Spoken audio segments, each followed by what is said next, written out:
They say blood protects you. I carried that belief like a family crest until the night I watched my name slide off a wall like wet ink. I am Amelia Hart, and the people who raised me tried to write me out of my own life. They smiled as they did it. That smile told me more than any letterhead could. Hart House in Surrey looks honest from the lane. Red brick and ivy.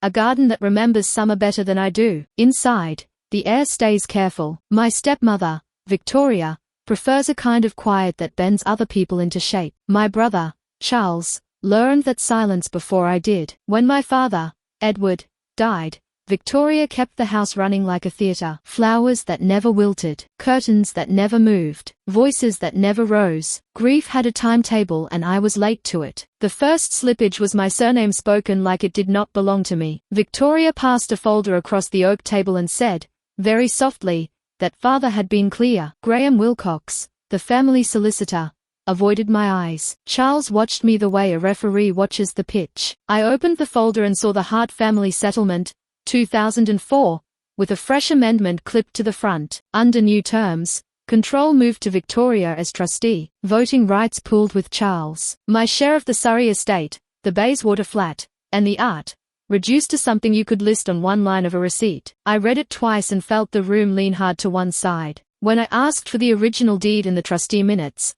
Wilcox said the papers were in archive, and I would have them soon. Soon meant never in this house. I thanked him, stood up, and said nothing else, because I had already seen the pen stroke that did not look like my father's. He used a small flourish on the crossbar of his H. This H sat flat and tired. It looked like a photocopy trying to pass as a hand. At dinner, Victoria asked about my work in Hampstead and poured wine into a glass I had not touched. Charles spoke about dividend schedules like a lullaby. Margaret and Thomas Reed joined by video call from Kent and said the right words about family unity. Oliver joked about lawyers. They tested the surface for cracks. I kept my voice calm and let them think I was still that girl who missed the small print. Later, in father's study, I closed the door and opened the drawer he used for letters he never posted. He hid nothing of value there in their eyes, so no one bothered to empty it. The envelope at the back was addressed to me. The date was 3 days before the ambulance. He wrote in his heavy hand that he wanted me to lead the trust after him, that he had told Wilcox to draft it, that he trusted my judgment over the others because I did not confuse love with money. The letter smelled faintly of his tobacco. I pressed my thumb to the paper and felt the ridges where the pen had dug in. I folded the letter and slid it inside my coat. In London, I met Phoebe Clark at a cafe behind the Royal Courts of Justice. She read the letter, then the copies of the amendment I had requested, which finally reached me with the worst timing, slipped through my letterbox without a cover note. Phoebe said nothing for a long time, then asked me to describe my father's signature without looking. I told her about the crossbar, the pressure on the downstroke, the way he lifted the pen after the T, a habit from school. She nodded, took a breath, and said we would need a forensic opinion and the trustee minutes. The minutes would tell us who had voted and when. If the minutes did not exist, that said even more. I returned to Surrey and looked for the archive Wilcox had promised. I got a closed door and a line about data protection. On the way out, I noticed a new framed photograph on the hall table. Father, Victoria, and Charles at a charity gala. The date sat in the corner, glossy and precise, 2 months after father had stopped going out at night. I remembered driving him home from his last dinner and how he coughed through the speech he tried to practice. That gala picture lived in a world that did not include me. I called Oliver and asked him to meet me at a pub near the river. He arrived on time and looked relieved to be away from the house. He told me quietly that there had been late-night meetings in father's study while father slept upstairs, doors half open, papers on the table, Wilcox leaving just before dawn. He had not told me because he did not know what any of it meant then. It means this, I said, and showed him the letter. He read it twice and gripped the edge of the table until his knuckles turned white. Phoebe secured Dr. Henry Caldwell, who examined high-resolution scans of the signatures and the ink. His report came back with words that made my breath stop. The signature on the amendment displayed signs inconsistent with Edward Hart's known hand. Layering suggested lift and trace. The ink sequence did not match the date stamp. I stared at the page as if it were a window, and behind it I could see Victoria's careful smile. That same afternoon,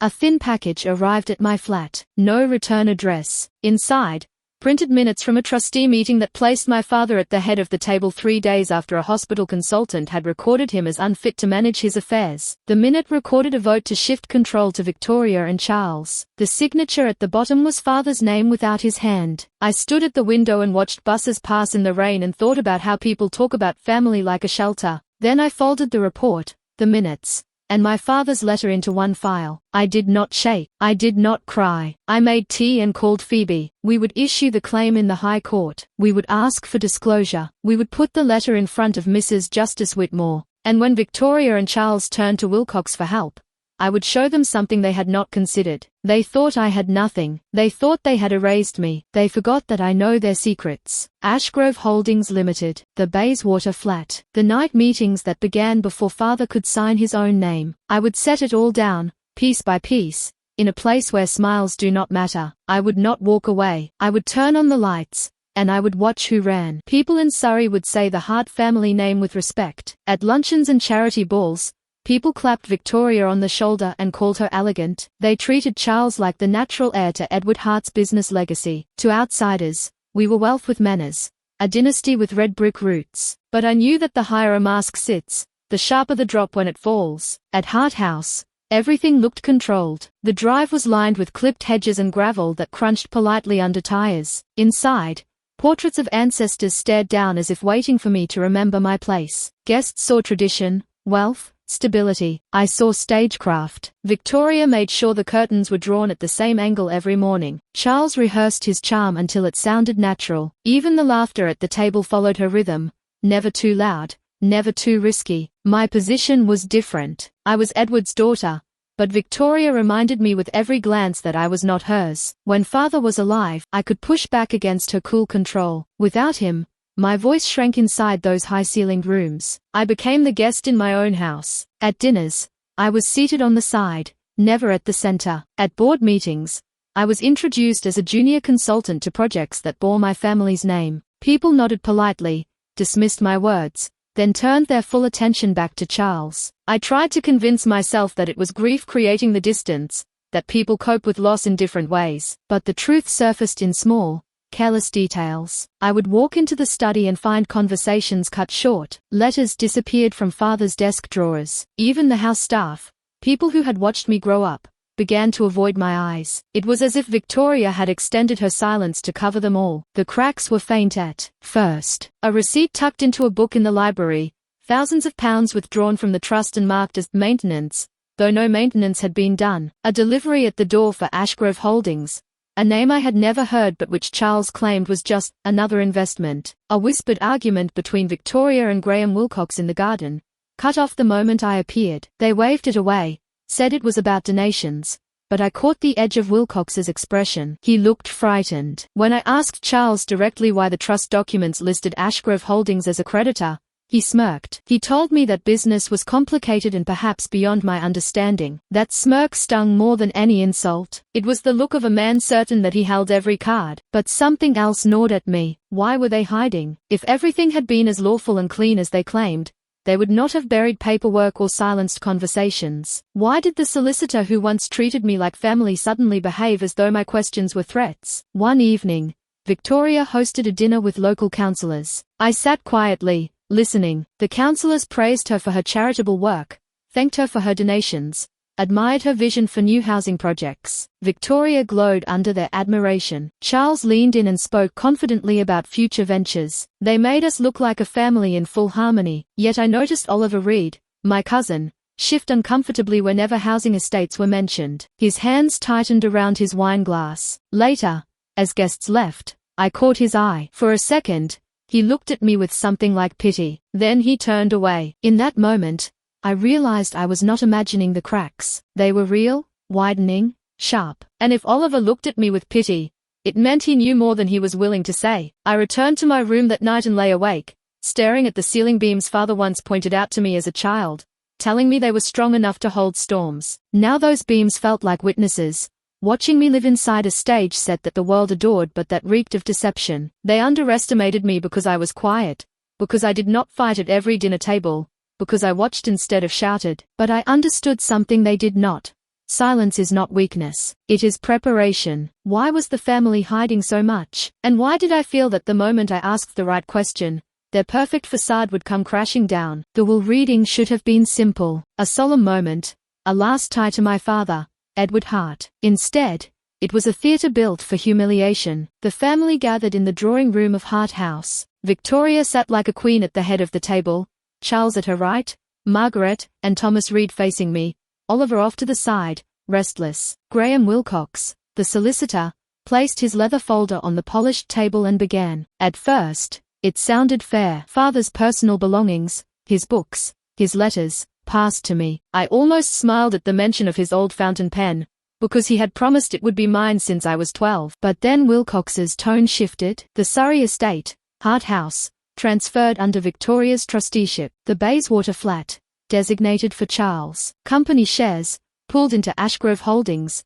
controlled by Victoria and Charles jointly. My name appeared only in fragments, small allowances, minor accounts, items of sentimental value. The air tightened. Margaret adjusted her glasses and nodded as though she had expected nothing less. Thomas cleared his throat with self-importance. Oliver looked down at the floor. I kept my expression still, but inside my chest the world cracked. I raised my hand, interrupting Wilcox. That is not what my father told me, I said. He promised the trust would pass to me. He put it in writing. Victoria's lips curved into that controlled smile of hers. Amelia, grief distorts memory. You must not let sorrow confuse you. Charles leaned forward. You have always been emotional. Father wanted stability. He chose people who could run the estate, not drown it in sentiment. They spoke as if I were a child, as if my memory, my relationship with my father, were delusions. I glanced at Wilcox. He refused my eyes, shuffling his papers. Where are the trustee minutes? I asked. Where is the record of these changes? Wilcox cleared his throat. They exist. You shall receive copies. Victoria placed her hand over mine like a gesture of pity. Darling, you must accept that you were never meant to bear this burden. Father cared for you deeply, but he wanted you free of responsibilities too heavy for you. You should be grateful for being erased from my father's legacy, for being treated like a liability in front of the people who should have stood beside me. The room tilted, not because of shock, but because of rage contained too tightly. They did not stop there. Margaret leaned forward, eyes sharp behind her glasses. Amelia, you have been careless. Your flat in Hampstead has been the subject of gossip. Late nights, strange friends. Do you think donors do not hear such things? The accusation was a blade slid under the table. They were not just taking the estate, they were dismantling my name. I had neighbors, colleagues, friends. They meant to spread doubt until I was nothing but scandal in whispers. Charles pressed the attack. You cannot manage yourself, let alone the Hart estate. We are protecting you from yourself. The silence that followed pressed into my ribs. I saw Oliver twitch, open his mouth, then close it again. He would not risk crossing Victoria. Not then. I pushed my chair back. The scrape of the legs on the floor cut through the stillness. You think I will stand here and swallow lies? I asked. You forged his name. You rewrote his trust. And you sit here pretending it was his choice. Victoria's face remained smooth, but her eyes flickered. She did not like the word forged, not spoken aloud. Thomas gave a dry laugh. Careful, Amelia, those are dangerous words. Dangerous only if they are untrue, I replied. Victoria leaned in, voice soft but full of steel. You will accept this arrangement. You will take your small share with grace, and you will not embarrass this family with wild accusations. Do you understand? Her tone was the final blow, not a request, but a command. She wanted submission. She wanted me small, broken, humiliated. I looked around the table, at relatives who looked away, at a solicitor who had chosen complicity over truth, at a brother who smiled as though victory were inevitable. For a moment, the weight of it pressed down. They had stripped me of property, inheritance, reputation. In front of my blood, I had been turned into nothing. But even as their silence swallowed me, I felt something sharp arise inside. Rage, yes, but also clarity. They believed they had ended the fight before it began. They thought I had been destroyed. I stood, slid my chair back to the table, and looked each of them in the eye. You will regret underestimating me, I said, because I am not done. Not by a long way. No one spoke. Only Victoria's gaze held mine, steady and cold. I turned, walked from the room, and did not look back. In the hallway, my hands trembled, but not from defeat, from anticipation. Because hidden in my coat pocket was my father's letter, the one he wrote days before he died, naming me his successor, the letter none of them knew I had. They thought they had destroyed me. They had no idea what I had prepared. I laid the papers from the will reading on my kitchen table and stared at them until the ink seemed to darken. Phoebe told me to breathe, to keep my head clear, to separate anger from proof. I folded my father's letter into a hard rectangle and slid it into a plastic sleeve. Then I picked up a pen and wrote a list. Minutes, deeds, transfers, emails, company's house. Every path that could lead to the truth. Oliver texted. Late that night. 2 words. Backstair. Hart House had a back staircase that servants once used. It ended near a small storeroom off the study. I arrived before sunrise, let myself in with the spare key father kept under the 3rd stone, and moved through the quiet hall. The house felt awake and listening. There were fresh flowers on the hall table. Their scent made my stomach turn. The storeroom door stuck on a warped floorboard. I eased it open. Dust rose in a cloud. Blank labels on archive boxes looked at me like closed eyes. I chose the boxes that had the newest tape and the neatest handwriting, because people hide lies in tidy places. Inside I found papers that should have been dull. Invoices, maintenance requests, consultant agreements. The numbers were large and regular, like a metronome ticking through the trust's pulse. Each payment ran to a name that appeared again and again. Ashgrove Holdings Limited. I took photos of everything, front and back. Then I found a folder that did not fit the order. It held draft minutes from the trust. The dates lined up with the weeks father could not keep food down. Each minute listed those present. Edward Hart, in attendance, and decisive, even though I had driven him home from hospital the same day. My hands shook as I read the line where the chair approved a bridge loan from the trust to Ashgrove for development opportunities. The figure sat on the page like a dare. I closed the box and took 3 folders with me. In the drive I saw Wilcox's car turn in. I slipped into the trees at the edge of the lawn and waited while he walked in through the side door without ringing. He had done that for years. The habit felt different now that I had a stack of copies in my bag. In London, Phoebe spread the papers on her office table. She did not speak for a long time. She circled the bridge loan with a pencil, then drew a line for contractor invoices for roof repairs that never happened. Oliver's message about deliveries echoed in my head. All those crates marked for Ashgrove that had come and gone through the kitchen. Company's house record, Phoebe said at last. We start there. We ran the search. Ashgrove Holdings Limited sat behind a screen. 2 nominee directors. Registered office at a service address off Chancery Lane. Person with significant control filed as significant influence or control. Name withheld by protection regime. That protection is rare. It is granted when there is a risk of harm. The irony made me lightheaded. I looked again at the invoices. The contractor's name appeared generic, the kind that launders money through template letterheads. I rang the number and reached a voicemail that used a different company name. The address on the invoice did not exist. Phoebe took notes and wrote a second list. Subject access requests. Bank statements for the trust accounts. Full disclosure from Wilcox. Preservation order on the study server. We prepared the letters before action. I wrote mine twice. The first draft bled anger. The second was lean. It demanded copies of minutes, trust accounts, and electronic records under the trustee's duties. I signed my name and felt something old and soft fall off my shoulders. Oliver sent me an email late that night from a new address. 2 attachments. The first was a scan of a memo on Wilcox's letterhead setting out a plan to restructure the Hart assets through Ashgrove for tax efficiency. The second was a printout of an email chain between Victoria and a councillor about a parcel of land on the edge of the village. The words were careful. The dates were not. The councillor had promised smooth approvals in exchange for philanthropic support. A trust account payment went out 2 days later to a charity the councillor chaired. The charity banked at the same branch as Ashgrove. The amounts matched. I sent the files to Phoebe and met her at dawn. We skimmed the memo, the emails, the payments, the land registry entry, the titles charged in favor of Ashgrove, then released at strange hours, as if someone timed signatures to avoid questions. I felt heat behind my eyes and pushed it down. Grief would not help me now. Facts would. Phoebe called Dr. Henry Caldwell and handed him the amendment and the scans from the storeroom. He asked for a list of father's known signatures from different years and settings. Checks, letters, even margin notes from his books. I brought a satchel to his office and watched him build a wall of evidence. He pinned a line of signatures across a board and marked pressure points with small arrows. Then he looked at the trust amendment and shook his head. The pen did not load the way Father's pen loaded. The pressure through the downstroke fell off where Father's hand used to grow heavier. The pause after the T was missing. Henry said the word that made my mouth go dry. Simulation. Phoebe filed the preservation application that afternoon.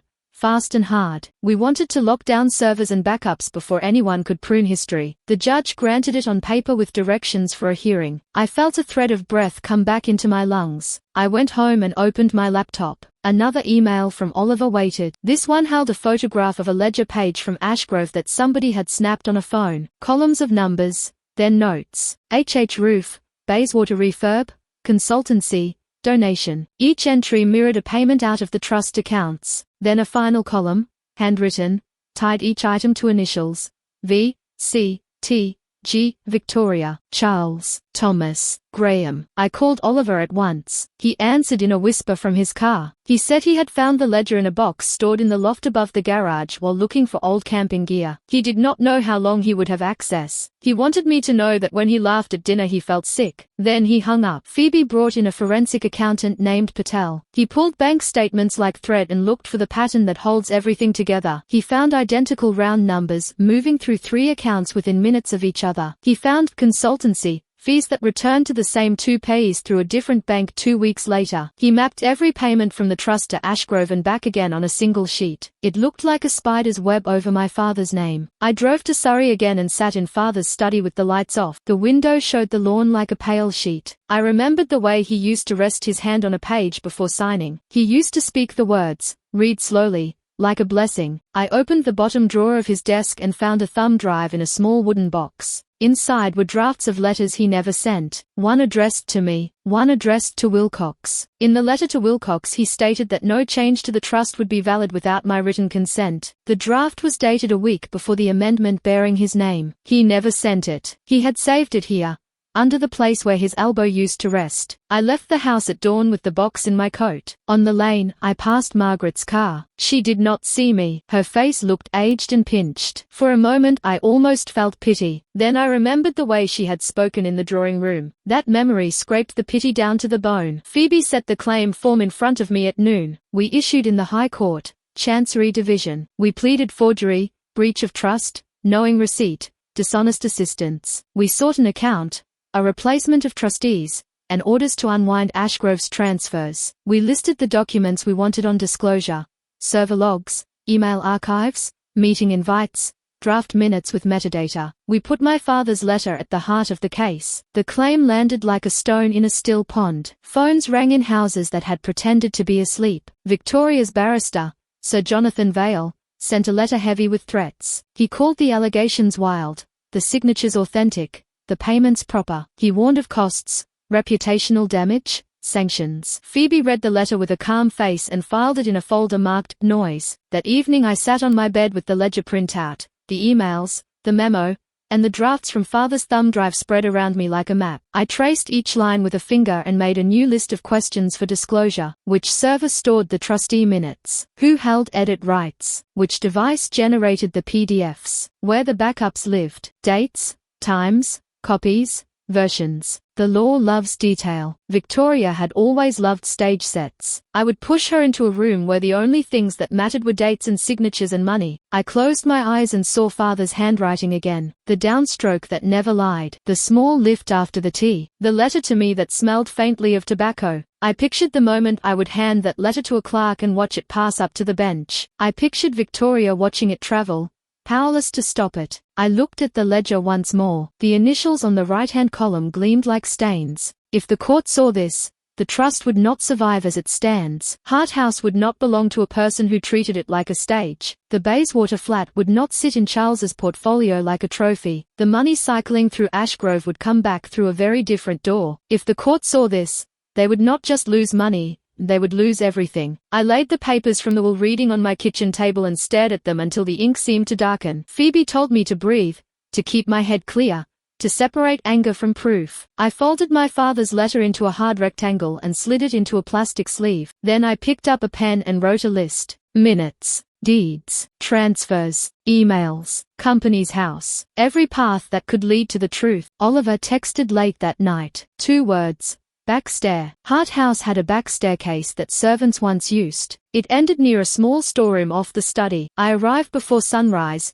let myself in with the spare key father kept under the 3rd stone, and moved through the quiet hall. The house felt awake and listening. There were fresh flowers on the hall table. Their scent made my stomach turn. The storeroom door stuck on a warped floorboard. I eased it open. Dust rose in a cloud. Blank labels on archive boxes looked at me like closed eyes. I chose the boxes that had the newest tape and the neatest handwriting, because people hide lies in tidy places. Inside I found papers that should have been dull. Invoices, maintenance requests, consultant agreements. The numbers were large and regular, like a metronome ticking through the trust's pulse. Each payment ran to a name that appeared again and again.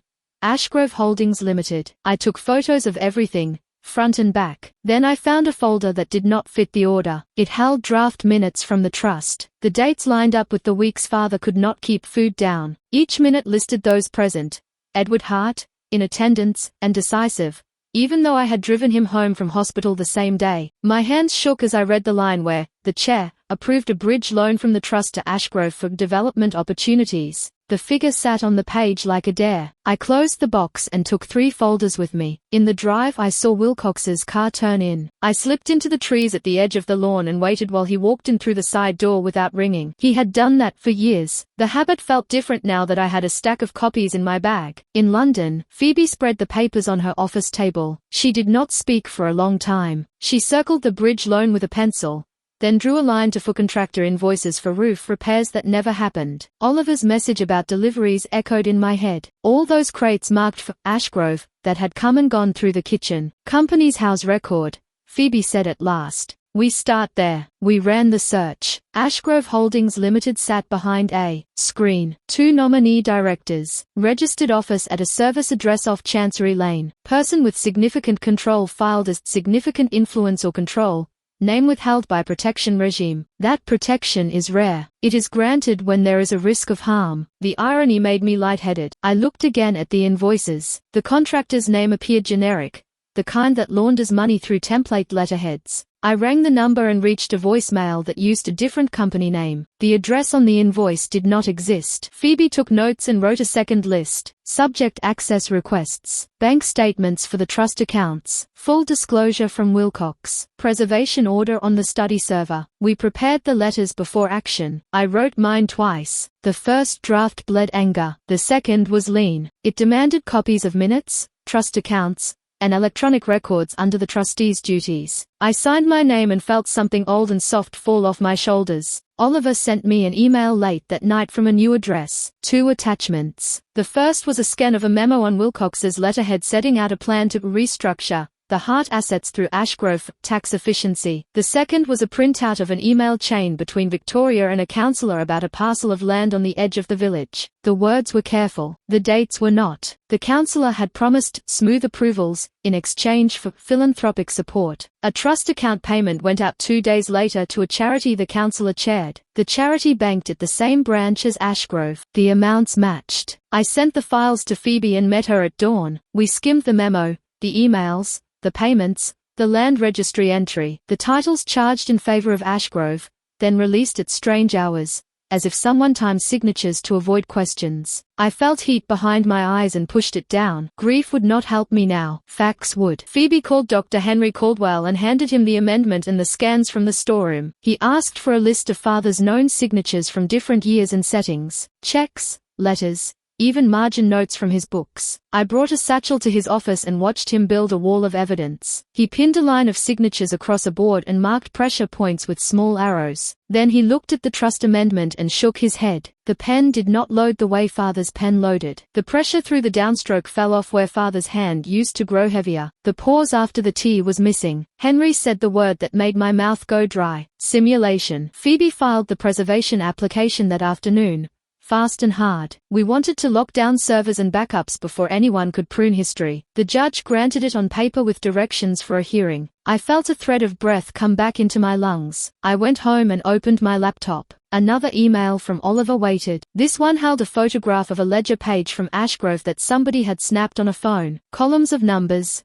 then notes. HH Roof, Bayswater Refurb, Consultancy, Donation. Each entry mirrored a payment out of the trust accounts. Then a final column, handwritten, tied each item to initials.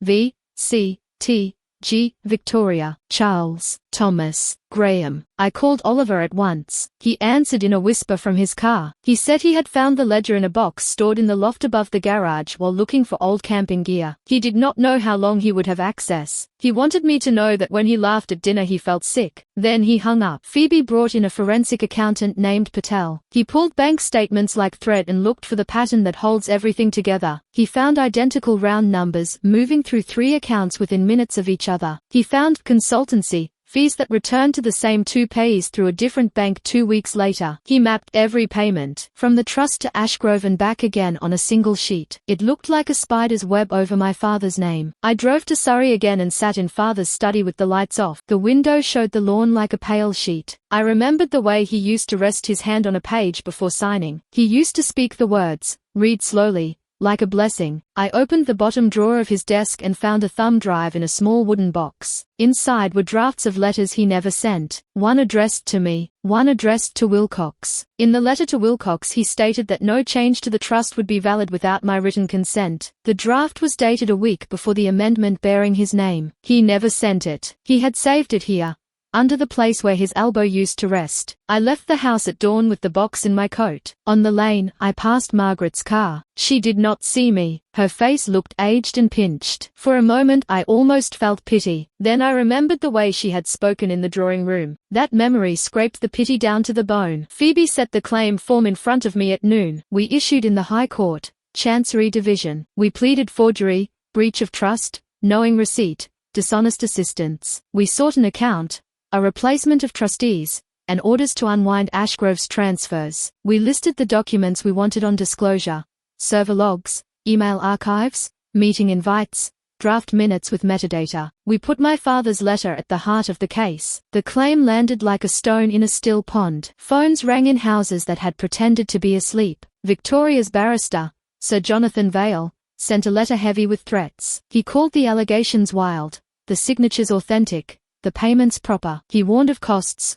reputational damage, sanctions. Phoebe read the letter with a calm face and filed it in a folder marked noise. That evening I sat on my bed with the ledger printout, the emails, the memo, and the drafts from father's thumb drive spread around me like a map. I traced each line with a finger and made a new list of questions for disclosure. Which server stored the trustee minutes? Who held edit rights? Which device generated the PDFs? Where the backups lived? Dates, times, copies, versions. The law loves detail. Victoria had always loved stage sets. I would push her into a room where the only things that mattered were dates and signatures and money. I closed my eyes and saw father's handwriting again. The downstroke that never lied. The small lift after the tea. The letter to me that smelled faintly of tobacco. I pictured the moment I would hand that letter to a clerk and watch it pass up to the bench. I pictured Victoria watching it travel, powerless to stop it. I looked at the ledger once more. The initials on the right-hand column gleamed like stains. If the court saw this,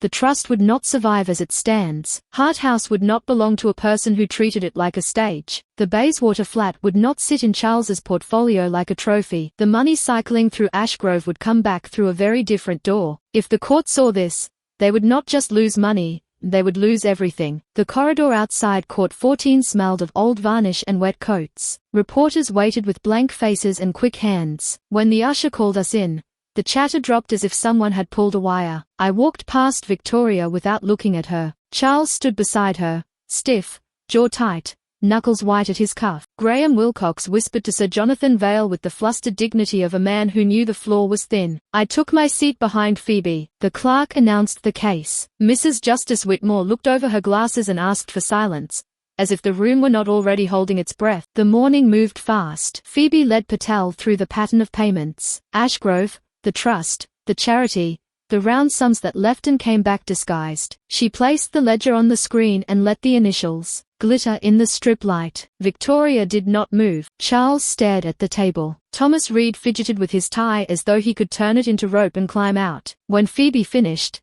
the judge thanked Patel and turned to Vale. He rose and called Wilcox. Under oath, Graham looked smaller. He cleared his throat and spoke about best practice, fiduciary prudence, tax efficiency, all the safe words that have polished many lies. Phoebe stood and asked for the trustee minutes. Graham handed up bound copies. She asked about the timestamps. He said the firm clerk prepared the final versions. She asked who attended the meeting dated 3 days after my father's hospital stay. He said Edward Hart had attended by telephone and had given a clear vote. Phoebe asked for the phone records. Graham hesitated. He said he did not have them. He said he believed the call had been placed. Belief sounded weak in that room. Then Phoebe placed my father's letter on the evidence table. The clerk passed it up. The judge read it twice. Vale objected on authenticity. Phoebe nodded and called Dr. Henry Caldwell. He spoke softly about line quality, pen lift, pressure points. He did not use grand words. He did not need them. He showed the court where the hand lied. He showed how the amendment signature sagged where my father's never sagged. He said the word simulation with a calm face. The room made a small sound,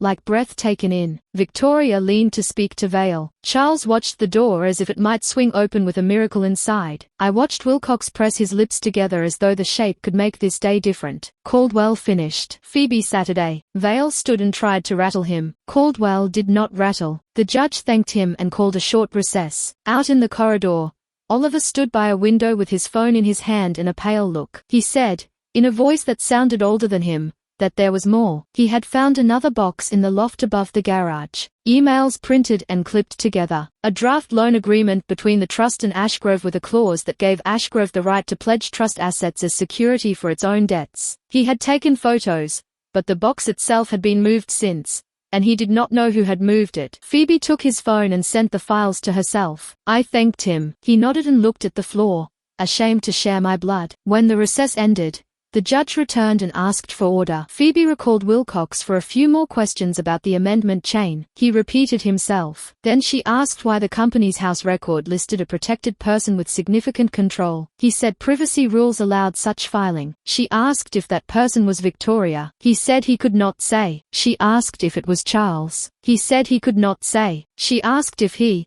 as solicitor, had any beneficial interest in Ashgrove. He smiled a dry smile and said absolutely not. The judge watched him the way a hawk watches a field. Then the turn came. Vale called Charles. He wanted to fix the story. He wanted a steady voice to tell the court that everything had been ordinary. Charles took the oath and spoke in a tone he used on investors. He said father had wanted stability. He said father had been clear that I was too sensitive for control. He said the trust's restructuring had saved money and preserved assets. He looked at me with a small, controlled pity that had always made me feel 14. Phoebe rose. She did not force him. She let him talk. Then she placed the email about the counselor on the screen. The dates stood there, clean and damning. She asked about the donation. Charles said he believed it had been for a good cause. She asked about the matching amount from Ashgrove 2 days earlier. Charles said he did not recall. She asked about the ledger initials. He said he did not recognize the handwriting. She asked if the handwriting was his. He said no. She asked if the ledger page was false. He said he could not say. She asked if he had ever directed Wilcox to prepare minutes that placed father at a meeting where father had not been present. He snapped that he would never falsify records. Then she placed father's hospital consultant's note on the screen,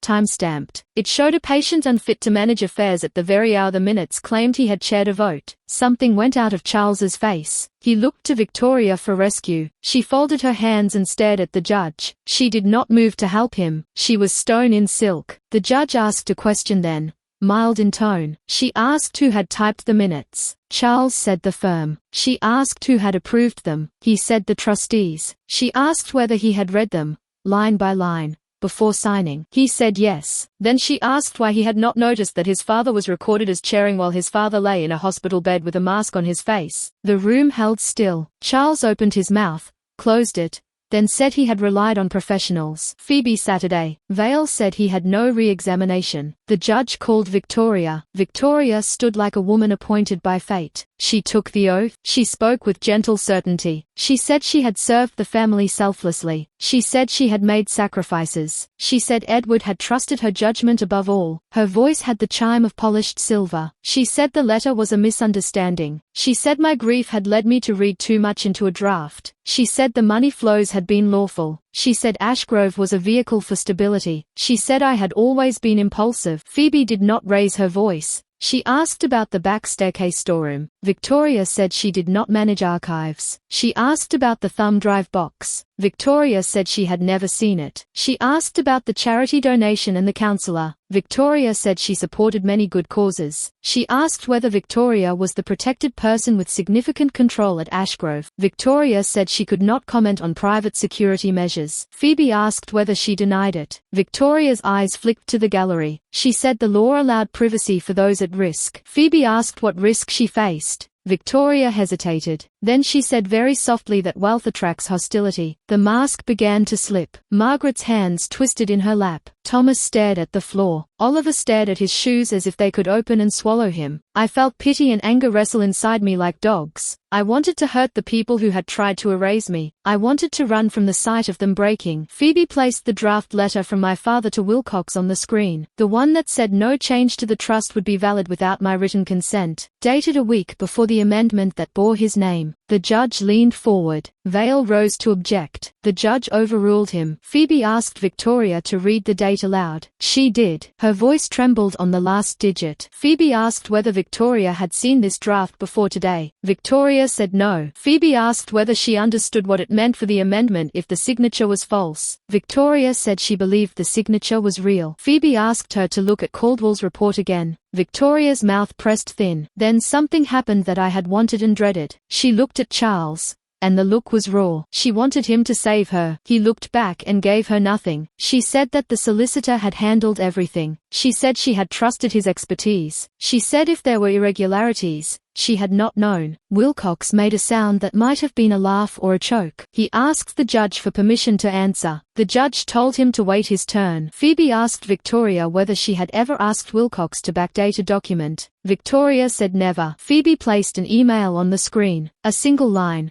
Please adjust the draft so the vote falls before the consultant's note. The sender line carried Victoria's initials and her private address. The time-stamp sat like a pin in the air. Victoria closed her eyes. For a moment she looked as if she could not find a place to put her face. The sound in the room changed. It was not loud, but it had the texture of something breaking. Margaret began to cry silently, shoulders shaking. Thomas whispered her name and reached for her hand. She pulled away. Oliver put both hands over his mouth. Charles stared at the email as if it were a gun pointed at him. Vale asked for a short adjournment. The judge granted 15 minutes. We filed out. In the corridor, the family exploded. Low voices at first, then words that cut. Margaret turned on Victoria with red eyes. She said she had warned her that pride would ruin them. Thomas said nothing, then said too much. He said he had signed papers he did not read because Victoria told him it was routine. He said he had trusted Graham because Graham had always worn the right suit. He said he would not go to prison for anyone. The word prison made a reporter lift his head like a dog hearing meat hit a plate. Charles rounded on Wilcox. He said this was his fault. He said a competent solicitor would have kept them safe. Graham said he had followed instructions. He said he had warned them that minutes must match fact. He said they had told him to make it neat. Victoria said he was lying.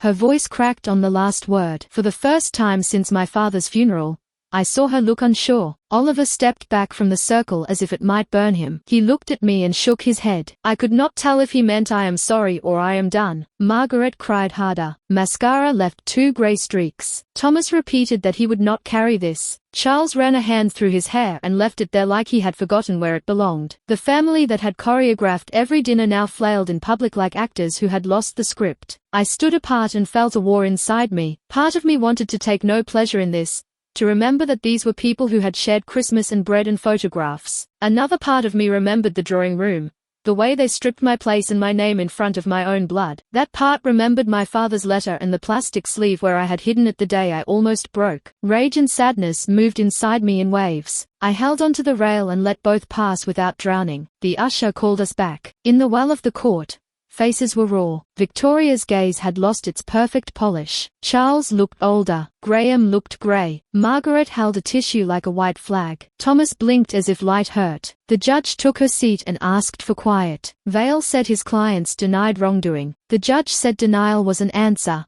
not a shield. She ordered immediate disclosure of devices and servers. She warned that failure would draw sanctions that would bite. Her voice did not rise. It did not need to. Phoebe rose and asked for a freezing order over assets connected to Ashgrove. The judge asked 2 questions, then granted the order to preserve the field until trial. A small gasp ran through the gallery. I felt my heart slow for the first time in weeks. Not joy, not yet. Relief is a thin fruit. It feeds, but it does not fill. As we left, Margaret touched my sleeve. Her hand shook. She said my name the way she had said it when I fell from a bicycle at 9 and skinned both knees. She said she had been blind. She said she had believed what suited her. She asked if I could find a way to spare her. Tears shone on her face. Behind her, Charles watched, jaw set. Victoria stood very still, a statue that had learned fear. Graham spoke to no one. Thomas whispered a prayer into his fist. One of them begged me for mercy, but I remembered what they did to me. The trial days blurred into one another. Paper towers grew higher. Witnesses repeated the same lines until their voices sounded rehearsed even when they were not. The press outside grew sharper,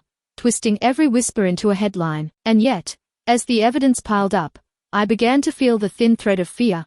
What if none of this mattered? Because influence has a way of bending justice. My family had spent decades curating their image, cultivating relationships, buying loyalty with charity galas and polished smiles. They had friends in parliament, friends on councils, friends who shook hands at dinners where my name was never spoken. I knew the truth, but truth in a courtroom is not always enough. Judges are human. Humans feel pressure. Mrs. Justice Whitmore sat straight-backed every morning, spectacles low on her nose, her pen tapping at intervals that became a language of their own. When Phoebe delivered her submissions, the judge listened, but her expression stayed unreadable. When Vale cross-examined Oliver until his words tangled, the judge intervened with courtesy, but no more. When Caldwell repeated that the signature was simulated, the judge simply nodded and wrote a note. She gave nothing away. Each day I sat there, my father's letter folded in my bag, and wondered if all of this would end in compromise. A deal, a settlement, a half measure that let Victoria and Charles walk away with their heads still high, their reputation bruised but intact. That thought haunted me more than defeat, because partial justice would be its own betrayal. The tension peaked on the 6th day. Phoebe applied to admit Oliver's new evidence, the draft loan agreements and the counselor emails. Vale fought it with every weapon he had, arguing lateness, irrelevance, confidentiality. He said the documents were misunderstood, that Oliver had exceeded authority, that their disclosure would prejudice fairness. The judge leaned back, pen resting against her chin. She asked sharp questions of Phoebe. Had the chain of custody been preserved? Could we prove authenticity? Would admitting them delay trial? Each question felt like a knife slicing our case thinner. I gripped the rail in front of me, praying that Phoebe's calm answers would hold. She explained the metadata, the timing, the supporting bank statements. She showed that the documents fit the web already proved. Still, the judge hesitated. She said the court had to balance fairness and efficiency. She said the family's right to defend themselves could not be undercut. She said she would reserve her decision until morning. That night I walked the embankment with the city lights blurring in the Thames. I thought of Father's voice, telling me to read slowly. I thought of Victoria's hand pressing over mine, commanding gratitude as she cut me out of my own bloodline. I thought of Oliver's whispered apology, and for the first time since the claim began, I let myself feel afraid. If the judge refused the evidence, half the truth would stay buried. And if half the truth stayed buried, my family would twist the rest into a mask they could wear in public. When I returned home, I found an envelope under my door. No name. Inside, a single sheet of lined paper. Handwritten, block letters. It said, "Not all of us agreed. Look to the foundation accounts." No signature, no clue. But the handwriting was old-fashioned, letters straight and severe. Whoever had written it wanted me to see another thread. I handed it to Phoebe in the morning. She frowned, but she did not dismiss it. She said we would request disclosure of the Hart Foundation's records. Then the clerk called us back in. The judge returned, face set. She ruled that Oliver's documents would be admitted, subject to proof. Relief swept the bench on our side. Vale stood stiff, lips pressed. The walls held steady, for now. But something still gnawed. I watched Victoria whisper to Charles, saw their barrister pass notes under the table, saw Wilcox staring at the floor like he wished it would open. They still had cards hidden. They would play them at the moment it mattered most. That moment came sooner than I expected. When Phoebe began examining Oliver, Vale rose with sudden heat. He accused Oliver of theft, of betrayal, of fabricating evidence to curry favor with me. He accused him of desperation. Oliver tried to hold steady, but his words faltered under the weight. The judge asked him to answer plainly. Oliver explained how he found the box, how he took photos, how he feared the documents would vanish. Vale scoffed, called it convenient. Then he delivered the line that chilled me. This witness is motivated not by truth, but by revenge. I saw Oliver's hands shake. He looked at me, pale and cornered. The judge's pen tapped. My heart sank. Influence did not need to shout. It just needed doubt. And then, from the back of the court, a voice spoke. I can confirm his account. The room turned. Margaret Reed, my aunt, stood, her tissue still clutched in one hand, her face raw from days of tears. She asked permission to speak. The judge raised her brows, considered, then nodded. Margaret took the oath with trembling fingers. Her voice was thin at first, but each sentence grew firmer. She admitted she had seen Victoria and Charles meeting with Wilcox late at night while father slept. She admitted she had signed papers without reading them because Victoria told her they were routine. She admitted that when Oliver showed her the ledger, she had recognized Victoria's handwriting in the margins but stayed silent out of fear. Vale tried to interrupt. The judge silenced him with a raised hand. Margaret pressed on. She said that father had confided in her once, weeks before his death. He had said he feared Victoria wanted control at any cost. He had said he trusted me more than anyone. Her voice cracked then, and she sobbed into the tissue, but she did not retract her words. The silence that followed felt alive. For the first time, Victoria's mask slipped fully. She turned to Margaret with eyes like glass knives. Charles muttered something under his breath, fists clenched. Wilcox's face turned grey. Phoebe rose gently, asked only 2 questions. Did Margaret believe Oliver's evidence was genuine? Yes. Did she believe father intended me as trustee? Yes. That was all. The judge thanked her, voice level but eyes sharp. She turned back to Vale and asked if he wished to cross-examine. He tried, but Margaret's broken voice carried a weight his polished sentences could not cut. The gallery whispered. Reporters scribbled furiously. For the first time, the balance felt different. I sat frozen, emotions warring. Margaret had betrayed me in silence before. She had sat in that drawing room and watched while Victoria stripped me of dignity. And yet here she was, shaking, crying, giving me the truth I had prayed someone else would confirm. A part of me wanted to forgive her. Another part wanted to remember how it felt to be erased. The judge adjourned for lunch. Outside, the family exploded again. Victoria accused Margaret of treachery. Charles shouted that she had ruined them. Thomas tried to calm them, but his voice shook. Oliver looked at me with eyes wide, as if he could not believe what had just happened. I felt dizzy, because neither could I. Back inside, the judge warned the parties that the case was moving toward findings of dishonesty. She said the weight of evidence demanded full candor. She ordered immediate inspection of the foundation accounts, the same accounts hinted at in that anonymous letter. Phoebe squeezed my hand under the bench. The tide was turning, but even as hope flickered, I felt the unease. Margaret's testimony had shaken the mask, yes, but it had also opened another door. Because if the foundation accounts revealed what I feared, if the donations and land deals stretched deeper, then the scandal would reach beyond my family, councillors, charities, public trust. That would make enemies far larger than Victoria. Enemies who would not care that I was only seeking justice. As the judge rose, I caught Margaret's eye. She gave me a small nod,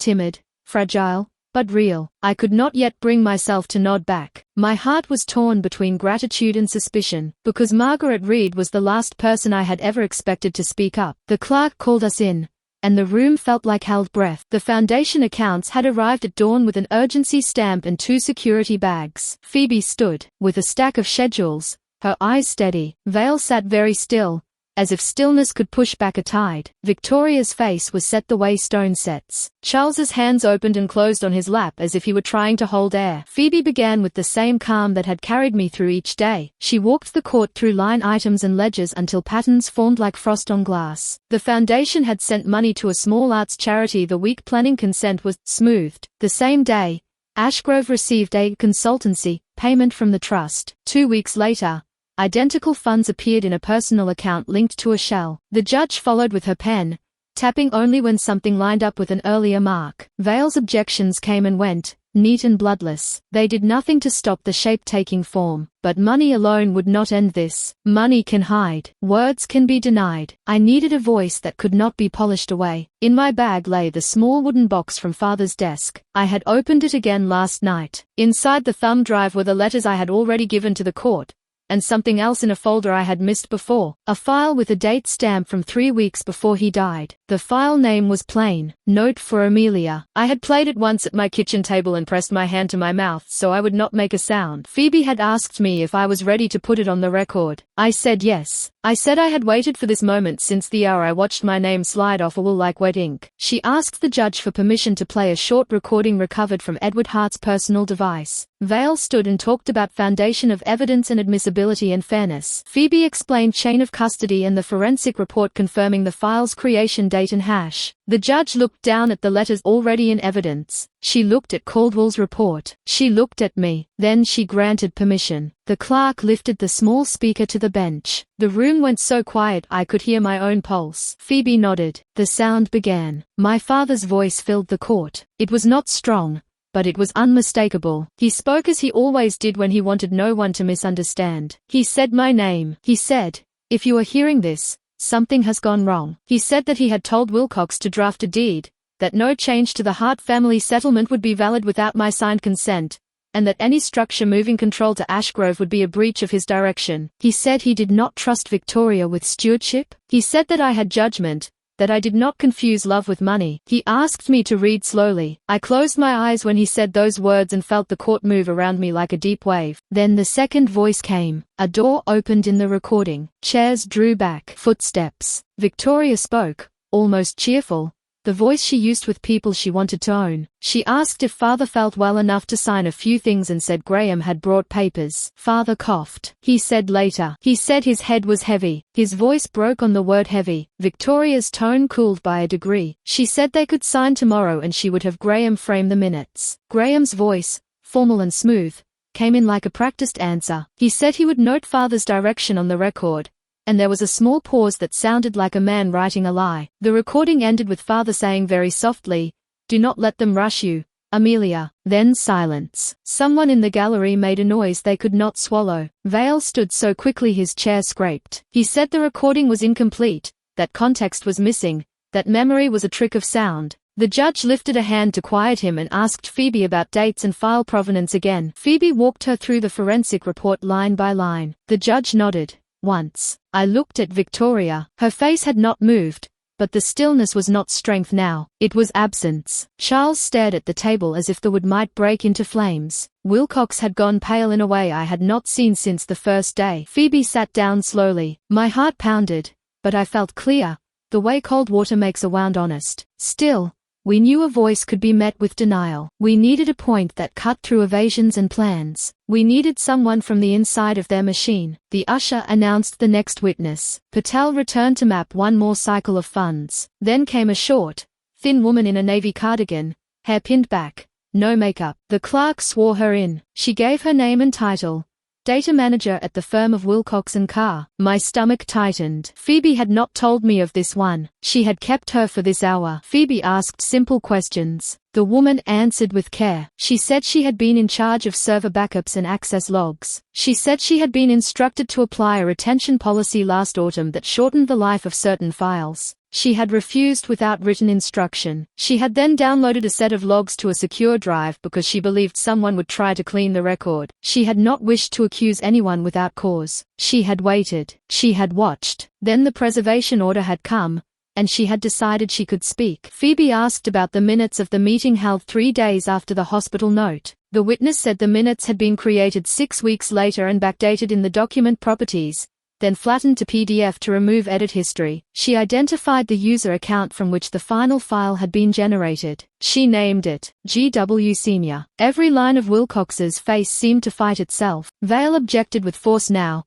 but the judge admitted the logs subject to cross-examination. Phoebe put the logs on the screen. Metadata that most people never think about shone like daylight. The creation date, the author tags, the time zone offsets. The story of the file told against the words it contained. The witness continued. She had also preserved compressed archives of Wilcox's email account. Phoebe showed a short exchange between Wilcox and Victoria's private address. The subject line was, minutes. The body read, understood. Will tidy. Please destroy earlier drafts. Victoria's reply read, make it neat. The timestamp sat next to the consultant's note time like two hands on a clock pointing at each other. I felt the room tip. I waited for the denial, the cool deflection. Victoria did not move. Charles lifted his face and looked at Wilcox with something that was not anger now. It was fear and hate in the loss of any story he had told himself to sleep. Vale called the witness a traitor. He said she had breached duty. She said her duty was to the law. Her voice did not rise. The judge thanked her. Then the judge invited submissions on the recording and the logs. Vale spoke well. He tried to carve doubt into every line. He used all the right phrases. Phoebe spoke last. She did not fill the room. She cut a clean path. She said that taken together,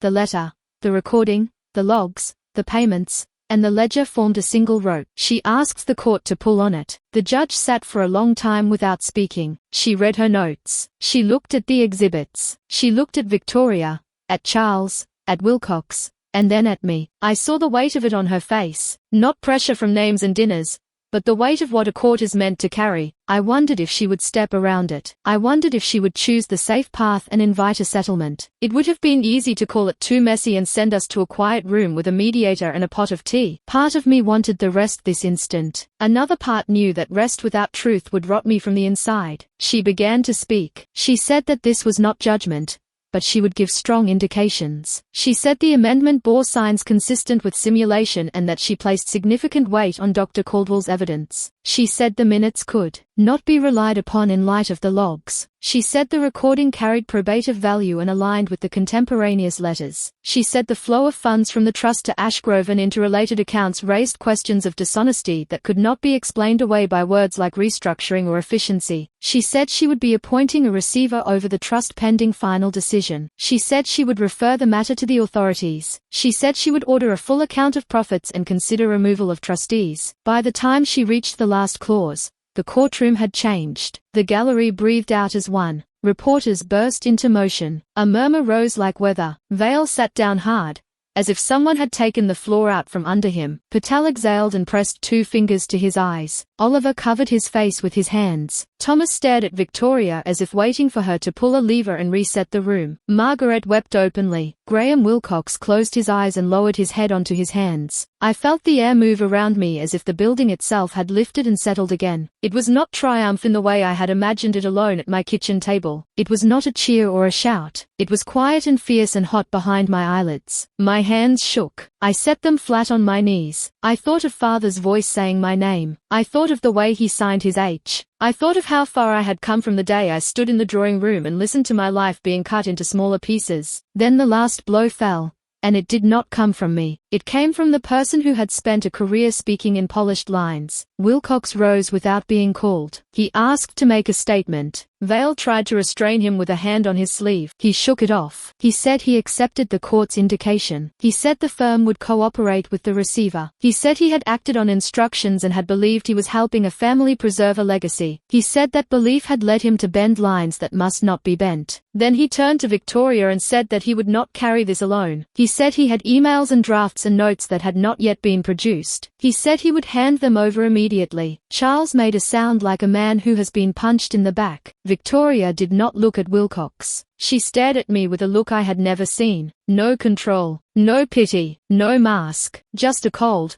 wounded creature who could not believe that a house she had built from fear and obedience had fallen in under a single voice and a set of dates. Phoebe squeezed my wrist so hard it hurt. I did not pull away. Pain made it real. The judge ordered custody of devices then and there. She called for an officer to attend the corridors. She stood the case down for the day with directions that would keep everyone busy for weeks. As we rose, the room moved with the rustle of a storm passing over. A reporter called my name and asked how it felt. I could not answer. Words formed and fell apart on my tongue. In the corridor, the family stood in fragments. Margaret reached for me and stopped, her hand hanging in the space between us. Charles stared at a crack in the wall as if it had not been there yesterday. Thomas spoke into his hands, the same small prayer he had repeated all week. Oliver leaned against the glass and looked out at a sky that had decided on rain. Victoria stepped forward. She stopped an arm's length away. I could smell her perfume, the one she wore to every dinner she wanted to win. She opened her mouth. No words came. She closed it. Then she drew a breath and spoke one sentence. She said,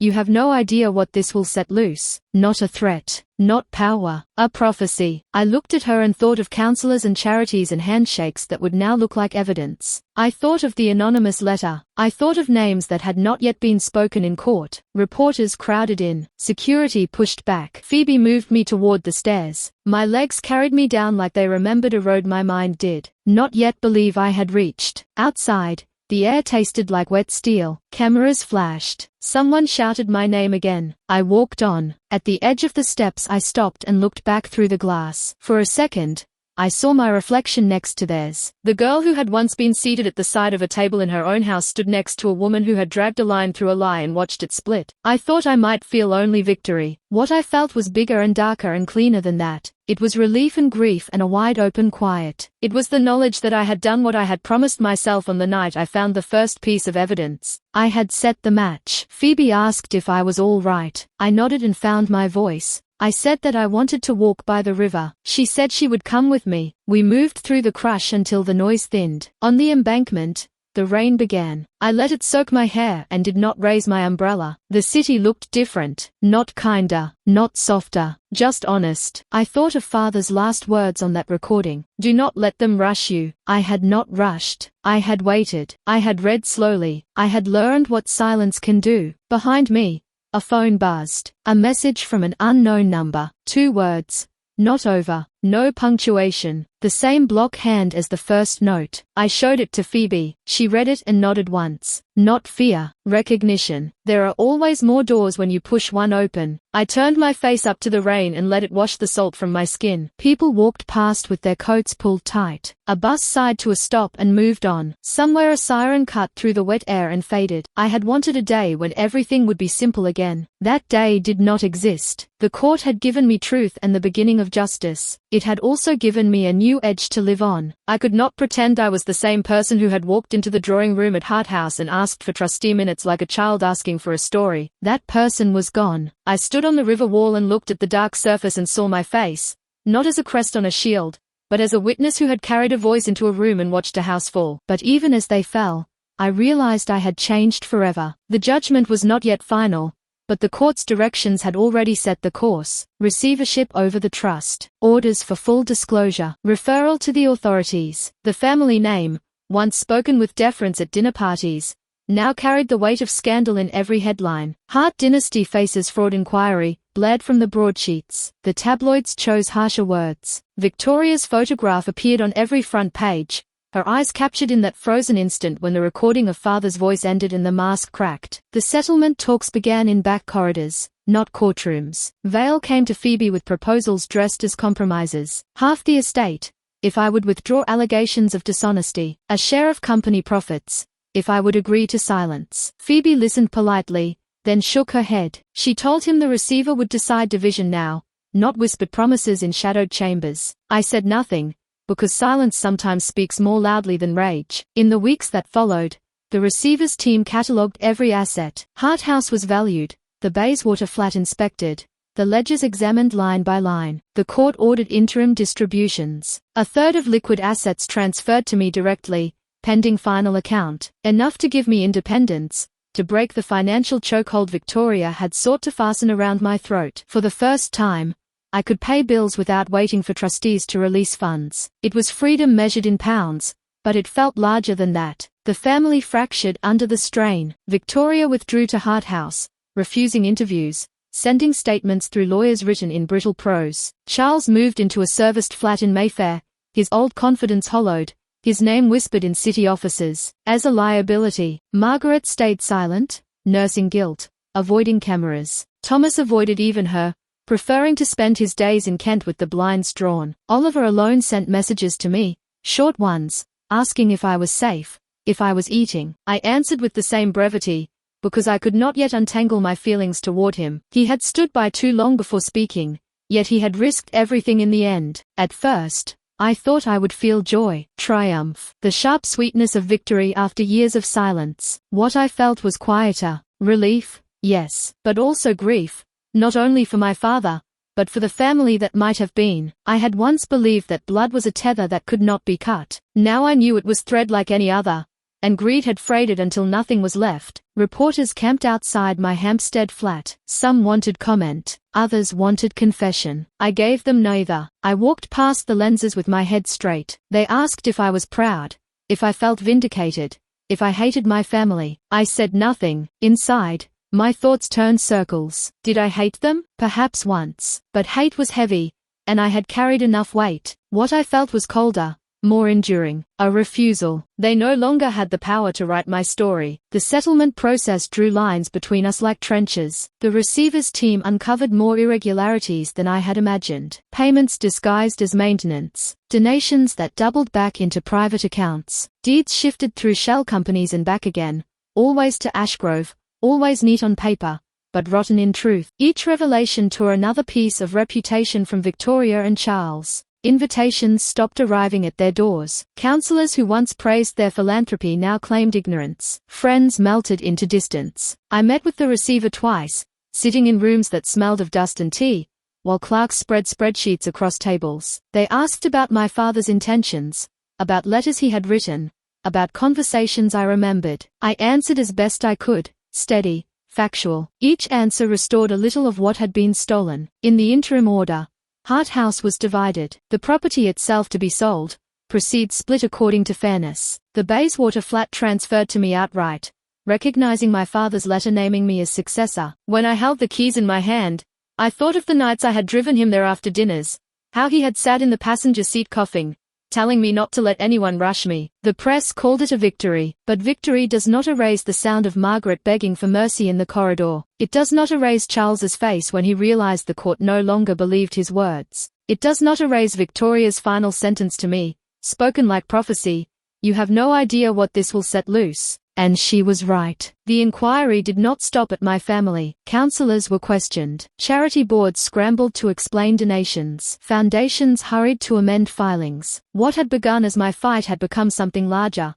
a widening circle of accountability. I had pulled on the rope, and knots untied themselves in places I had never seen. My name was on every article, linked forever with exposure, with truth, with betrayal. I spent nights staring at the ceiling, wondering what father would think. Would he be proud? Would he wish I had let silence cover the rest? I thought of his voice on the recording, cracked but firm. He had told me not to let them rush me. He had asked me to read slowly. I had obeyed both. And yet, part of me mourned the cost, because in truth, there is no clean victory. Justice leaves marks. I was not the same woman who had once sat quietly at the edge of a dinner table, ignored. That woman had been stripped down, humiliated, erased. From those ashes, another had risen, harder, sharper, unwilling to be erased again. I had become what they feared. Powerful, yes, but also alone in a way I had not been before. I stood once outside Hart House, months later, when the estate agents put the sign in the gravel. The ivy still curled up the bricks. The windows still reflected the Surrey sky, but it no longer belonged to us. It belonged to creditors, to buyers,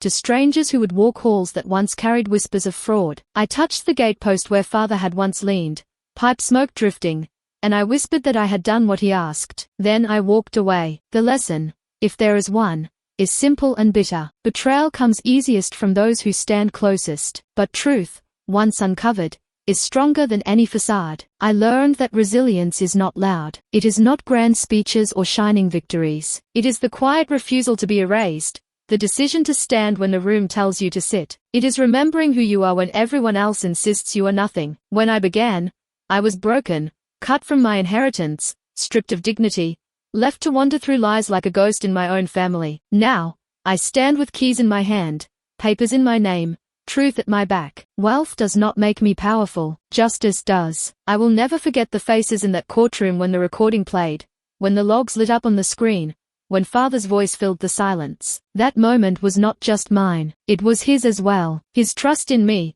carried to its end. So let the world say what it will. Let the papers write their stories. Let Victoria retreat into silence and Charles live with his ruin. I have no need for their mercy, nor for their recognition. I carry my own. And if someone asks me what this has taught me, I will answer with the only truth I know.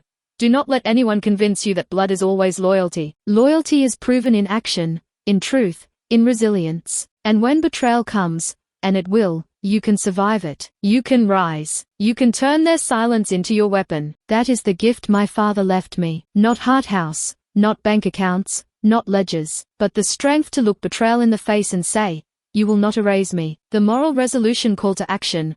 Word count 1105. The courtrooms emptied, the headlines faded, and the keys rested in my hand. For the first time in months, the silence in my flat was not a weight pressing down on me, but a space I could finally breathe inside. I had won, but winning did not feel like I thought it would. I had imagined triumph, cheers, vindication, a chorus of justice. Instead, victory was quiet. It came in the form of signatures corrected, accounts balanced, ledgers exposed. It came in the look on Victoria's face when the truth rose higher than her mask. It came in the simple fact that I still stood, when they had all tried to make me vanish. I looked at myself in the mirror and saw a different woman than the one who had walked into that drawing room months ago. That woman had been doubted, dismissed, humiliated. She had been told she was too fragile, too emotional, too unworthy to carry her father's legacy. She had believed, for a moment, that she might break under their lies. But she had not. She had read slowly. She had gathered each piece of evidence. She had held her silence until it cut sharper than any scream. Now, I was not broken. I was unshaken. I was not erased. I was written in ink that would not fade. There is something strange about betrayal. It hurts worst when it comes from those you share blood with. You expect enemies to strike, but not family. You expect outsiders to doubt you, but not the people who raised you, dined with you, called you by name. And yet, that is where the sharpest knives lie, hidden at your own table. What I learned is this: blood is not loyalty. Titles, surnames, shared houses, and none of it guarantees truth. Loyalty is action. Loyalty is standing beside you when the world turns its back. Loyalty is defending your name, not erasing it. And if someone betrays you, no matter how close they stand, you owe them nothing but the truth. Do not let anyone convince you that blood is always loyalty. I think of Father's voice often, not just the recording, though that still echoes in my mind, but his words in life. Read slowly, he told me, meaning, do not rush to judgment, but do not ignore the signs. Meaning,